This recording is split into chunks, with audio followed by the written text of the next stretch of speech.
আসসালামু আলাইকুম বন্ধুরা। আশা করি ভালো আছেন সবাই। নতুন একটা ভিডিও নিয়ে আপনাদের মাঝে চলে আসলাম। শহরের কোলাহল ছেড়ে গ্রামের উদ্দেশ্যে রওনা দেওয়া। আর আপনারা যে নদীটা দেখতেছেন সেটা হলো আমাদের কুমিল্লার গুমতি নদী। শহরের কোলাহল ছেড়ে গ্রামে যাওয়ার মূল উদ্দেশ্য হলো গ্রাম থেকে ফোন করা হয়েছিল যে আমাদের যে গ্রামের বাড়িতে আম গাছ আছে, এই আম গাছগুলাতে যে আমগুলো ধরছে, আমগুলো নাকি তাড়াতাড়ি নষ্ট হয়ে যাইতেছে। তো আমরা যাতে যেয়ে আমগুলা পেড়ে নিয়ে আসি। মূলত ওই উদ্দেশ্যে বাড়ির দিকে রওনা দেওয়া। তাই আর দেরি না করে সকাল, সকাল রওনা দিলাম বাড়ির উদ্দেশ্যে। আপনারা ভিডিওতে যে প্রাকৃতিক দৃশ্যগুলো দেখতেছেন, এগুলো মূলত গ্রামে গেলেই চোখে পড়ে। শহরে এরকম কোলাহলমুক্ত দৃশ্য আপনার নজরে পড়বে না। তো শেষ পর্যন্ত চলে এলাম আমাদের গ্রামেতে। এখন গ্রামের রাস্তা ধরে হেঁটে, হেঁটে চলে যাচ্ছি নিজের বাড়ির দিকে। তো সাথে করে আমার সাথে আমি আরেকজনকে নিয়ে গিয়েছিলাম যাতে করে আমাদের কষ্ট না হয়। ২ জন আমরা একসাথে আম পাড়বো, তার পাশাপাশি আমরা আবার একসাথে নিয়ে আসবো। তো আমাদের আম গাছ ২ টা থেকে আমরা আম পাড়বো, সেহেতু ২ জন যাওয়া যাতে সবকিছু সহজ হয়।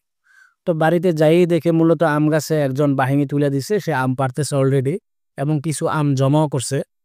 তো সে বেশিক্ষণ আম পাড়ে নাই। অল্প কিছুক্ষণ আম পাড়ার পরে ওই যে আম গাছে কিছু মনে করেন লাল ধরনের পিঁপড়া থাকে, সেই পিঁপড়া কামড় দেওয়ার কারণে এই বেচারা নেমে গেছে। বলতেছে, "আমি আর পারব না, আমার ব্যথা করতেছে।" গ্রামের বাড়িতে যেহেতু আমাদের মোটামুটি সবাই আত্মীয়স্বজন আছে, সেহেতু সে নাইমা যাওয়ার পরে আমরা আবার আরেকজন নিয়ে আসছি। নিয়ে এসে তারে আবার আম গাছে তুইলা দিছিলাম আম পাড়ার জন্য। তো গাছ নাড়া দেওয়ার পরে দেখেন কিছু আম পড়ছে, এই যে দেখতেছেন এই আমগুলা কিছু, কিছু পাইকে গেছে। ভিডিওতে দেখা যে আম গাছটা একটু আগে দেখলেন, এই আম গাছের আমগুলা মোটামুটি মিষ্টি চলে।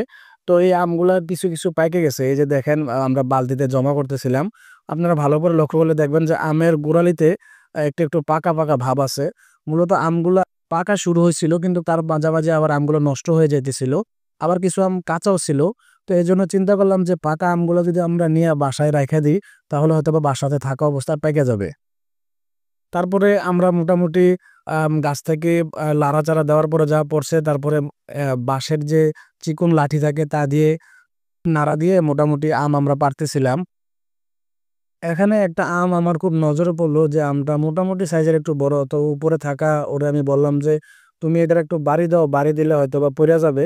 তো সে চেষ্টা করতেছিল অনেকক্ষণ ধইরা। বাঁশটাকে সে ঠিকমতো নিতে পারতেছিল না। কারণ সে যে জায়গায় দাঁড়াইছে ওই জায়গা থেকে ওই আমটা পর্যন্ত বাঁশটা নিতে তার মোটামুটি কষ্ট হয়ে গেছে। তারপরও সে হাল ছাড়ার পাত্র না, সর্বোচ্চ চেষ্টা করে যাইতেছে বাঁশটাকে সে আম পর্যন্ত নেয়া যায় কিনা। একটা সময় এসে সে কিন্তু সাকসেসও হইছে। তো আমটা দূর থেকে দেইখা অন্যরকম ভালো লাগতেছিল। কারণ আমরা ছোটবেলায় দেখতাম যে নিচ থেকে দাঁড়িয়া মনে করেন ইট পাটকেল নিক্ষেপ করে আম পাড়তাম। এখন অবশ্য এই বয়সে হয় না। এই যে ফালাই দিছে আমটা। তো আমটা নিচে পড়ছে, এই যে দেখেন আমগুলা যে আহামরি বড় তা না, আবার ছোট তাও না, মিডিয়াম সাইজ হয়তোবা ক্যামেরাতে বোঝা যায় না। মিডিয়াম সাইজের আম হইছে, বেশি বড় হয় না কিন্তু মিডিয়াম সাইজের আম হইলেও এগুলা পাকা ধরে গেছে অনেকগুলা। তো ওই গাছের আম পাড়া শেষ, ওইগুলো আমরা বালতিতে জমাইছিলাম। তারপরে নেক্সট যেটা আমাদের উঠোনের উপরে ছিল, এই আম গাছে আমরা আবার তারে তুলে দিছি যে এই আম গাছ থেকে যাতে আম পাড়া হয়। কারণ হইলো কি আপনাদের সামনে যেগুলো দেখতেছেন এগুলো কিন্তু আবার আম না, এগুলো হলো জাম্বুরা। তো এই গাছের আমগুলো একটু কাঁচা হয়। কাঁচা হওয়ার কারণে আমরা এই আমগুলা নিয়ে আচার বানাবো, এই একটা প্ল্যান করে আমগুলা পাড়ার জন্য মূলত তারে ওই গাছে তুইলা দিছিলাম। এদিকে আমার সাথে যে গেছিল সে লাঠি দিয়ে চেষ্টা করতেছে আম পাড়ার জন্য। অন্যদিকে ওই ছেলেও মোটামুটি গাছে উঠে গেছে আম পাড়ার জন্য।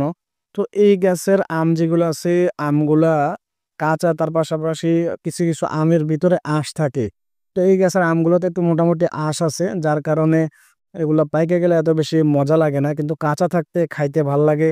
তার পাশাপাশি আচার বানাইলেও মোটামুটি আচার খাইতেও সেটা স্বাদ হয়।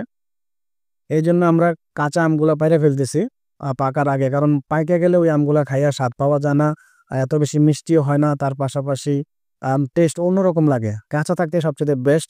এজন্য কাঁচা আম পাইড়া ফেলতেছি, কারণ এখন যে আমের মৌসুম চলতেছে, সেই হিসাবে আচার দেওয়া যাবে। তার পাশাপাশি আমের কিছু ভর্তা বানায় খাইতে চাইলেও ঘরে বইসা খাওয়া যাবে।